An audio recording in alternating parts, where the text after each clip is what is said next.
নমস্কার বন্ধুরা, welcome back to my channel. আজ আমি রান্না করব পটল ও আলু দিয়ে দুর্দান্ত স্বাদের মুরগির মাংসের ঝোল।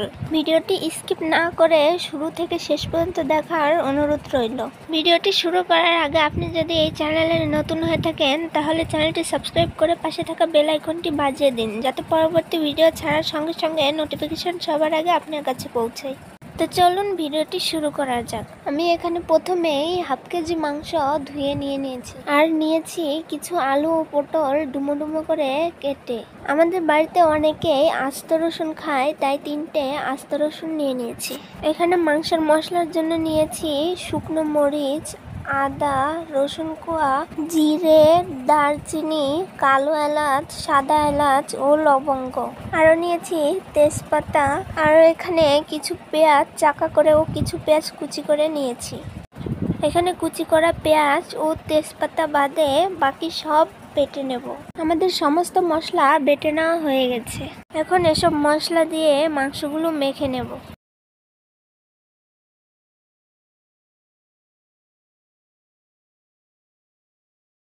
সমস্ত মশলা দেওয়া হয়ে গেলে দিয়ে দেবো পরিমাণ মতো লবণ ও পরিমাণ মতো হলুদ। এরপর দিব সামান্য কিছু তেল। আমাদের সমস্ত কিছু দেওয়া কমপ্লিট। এখন সুন্দরভাবে মেখে নেব যাতে মশলাগুলো মাংসের ভেতরে ঢুকে যায়।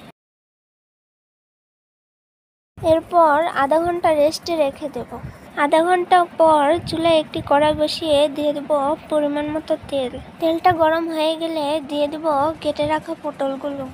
এরপর একটু নাড়াচাড়া করে দিয়ে দিব পরিমাণ মতো লবণ ও পরিমাণ মতো হলুদ। এরপর পটলগুলো হালকা ভাজা দিয়েই তুলে নেব। আমাদের পটলগুলো ভাজা হয়ে গেছে। এখন একইভাবে আলুগুলো হালকা ভাজা দিয়ে নেব।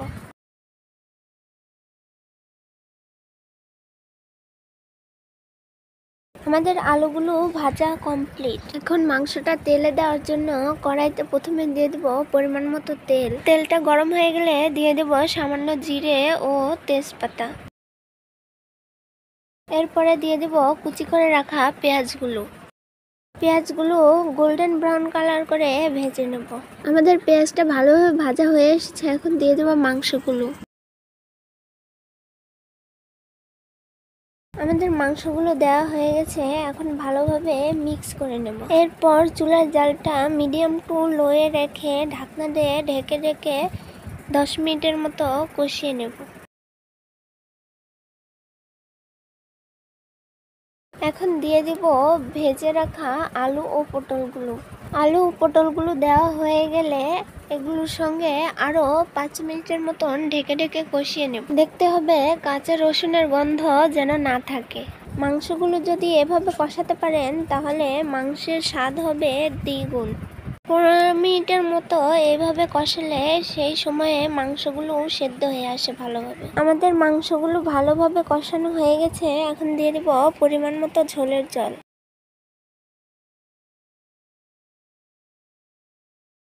আমাদের ঝোলের জলটা দেওয়া হয়ে গেলে ভালোভাবে মিক্স করে নেব। এরপর চুলার জালটা হাই ফ্লেমে রেখে অপেক্ষা করব বলক আসা পর্যন্ত। আমাদের ঝোলের বলকটা এসে গেছে। এখন এইভাবে 5 থেকে 6 মিনিটের মতো জাল করে নেব।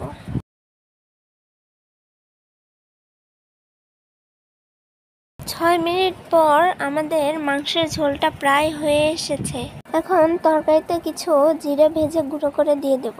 জিরে গুঁড়ো দেওয়া হয়ে গেলে আরো 1 মিনিটের মতন জাল করে তরকারিটা নামিয়ে নেব।